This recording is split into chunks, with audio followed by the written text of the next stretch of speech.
Cette vidéo s'adresse aux Marseillais et aux autres personnes jeunes et moins jeunes de France et d'ailleurs qui n'ont pas connu les anciennes plages du Prado dans la cité phocéenne. Elle partait de la base nautique du Roucas Blanc et se prolongeait jusqu'à la Vieille Chapelle. Rappelons que Marseille est une ville où il y fait 300 jours de soleil en moyenne par an et qu'elle est de plus en plus connue et aimée dans le monde pour la beauté de son rivage. Ses îles proches telles que le Frioul, le célèbre château d'If et sans oublier Notre-Dame de la Garde que l'on appelle aussi la Bonne Mère ainsi que le célèbre Vieux-Port.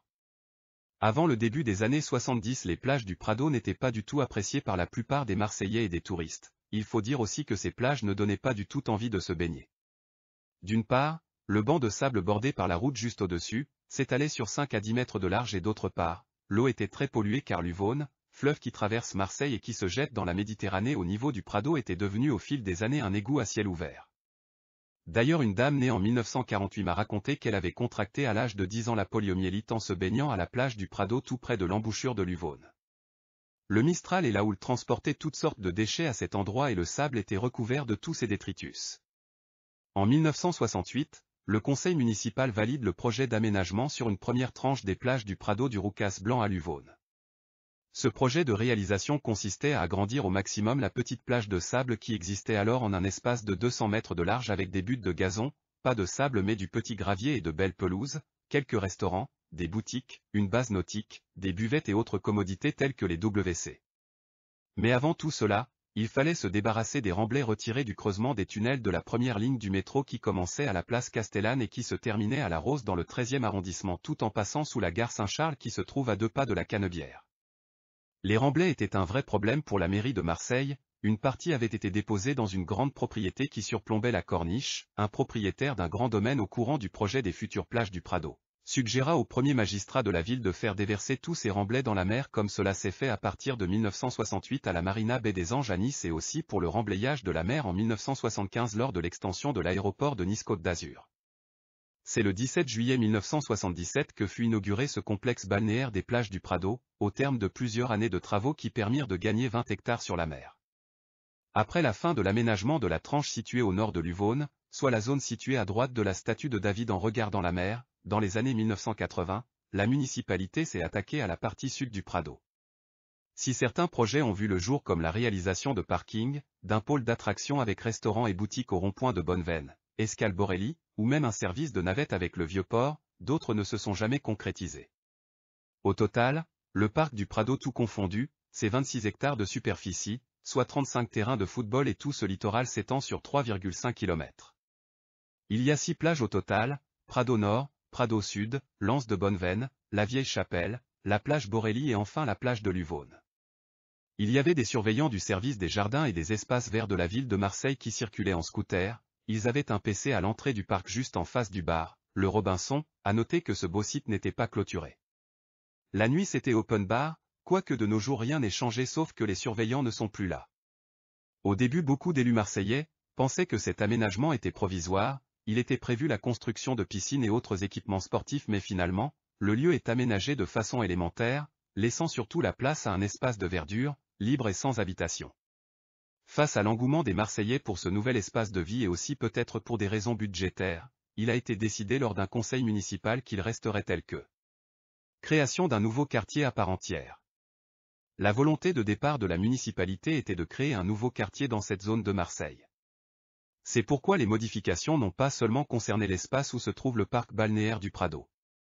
Les terrains situés de l'autre côté de l'actuelle promenade Georges Pompidou ont été achetés et les maisons qui s'y trouvaient ont été démolies afin de construire de nouvelles habitations, des restaurants et des boutiques.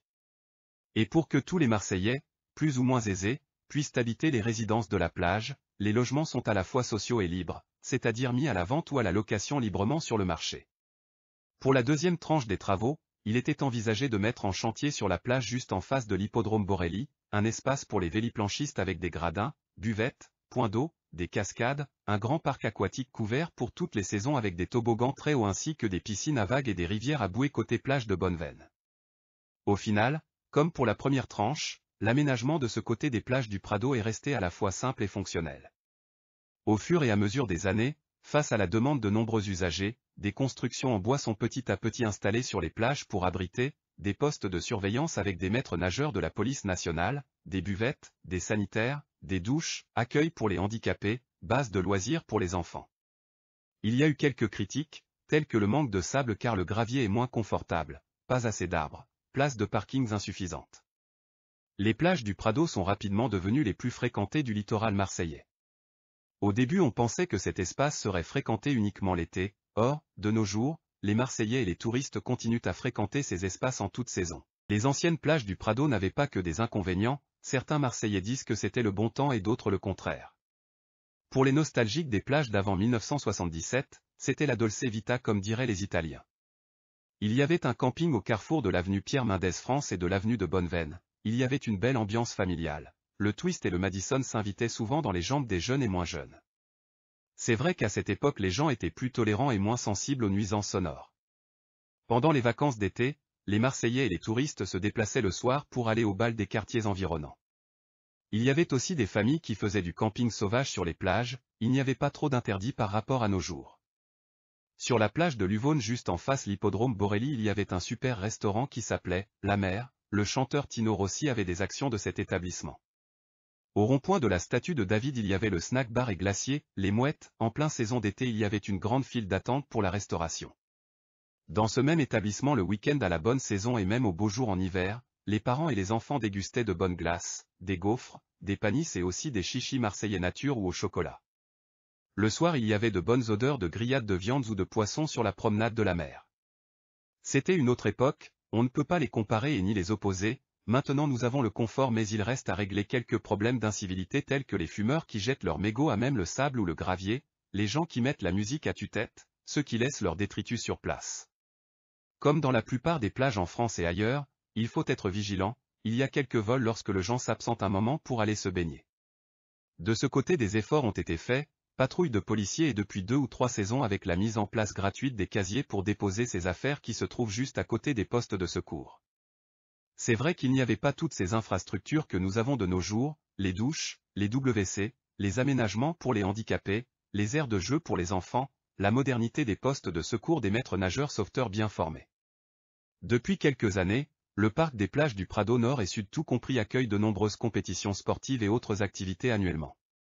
La Soche Freestyle Cup qui rassemble sur 10 jours les meilleurs riders internationaux pour assurer un spectacle sportif hors norme, avec 8 sports en compétition, BMX, kitesurf, wingfoil, stand-up paddle, roller, scooter, breakdance et yoga.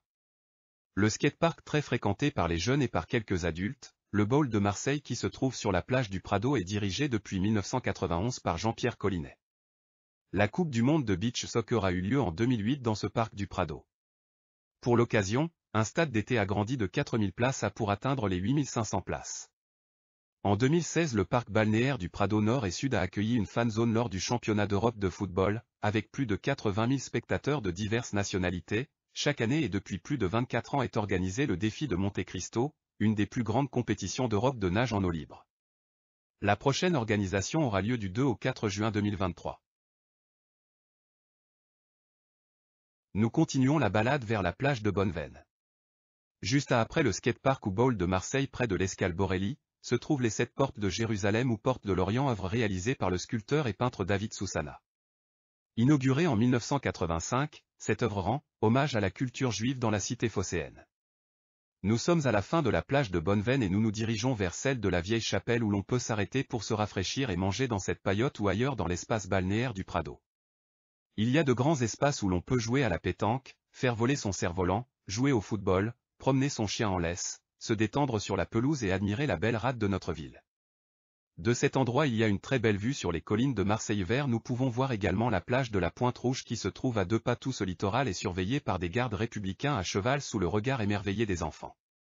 On peut voir aussi les bateaux de croisière ainsi que les paquebots des lignes maritimes qui desservent la Corse et l'Afrique du Nord. Un beau spectacle s'offre à nous avec des enfants à bord des optimistes, sorte de petits dériveurs pour les initier à la pratique de la voile. Les amateurs de planches à voile qui affrontent les vagues lorsque la mer est déchaînée, tout comme les talentueux pratiquants du windsurf ou windfoil qui font leur show pour le plaisir de nos yeux. Nous allons retourner vers la plage du Prado Nord où se trouve juste à côté, la base nautique du Roucas Blanc qui fait peau neuve pour les Jeux Olympiques de Paris, qui auront lieu du 26 juillet au 11 août 2024. Marseille accueillera du 28 juillet au 8 toutes les épreuves de voile à la base nautique que l'on appelle aussi la marina pour la circonstance. Notre ville accueillera aussi les épreuves du football, 10 matchs au total, au stade mythique Orange Vélodrome. 330 athlètes sont attendus venus de 40 nations. Marseille est comme d'habitude prête et apte pour accueillir de grands événements. Donc rendez-vous en 2024, j'espère que ces explications vous ont remémoré de bons souvenirs ou éclairé un peu plus sur le passé et le présent de nos plages du Prado à Marseille et que cela vous donnera envie de venir visiter ou revisiter la cité phocéenne. Marseille est une ville qui sait se faire aimer des touristes.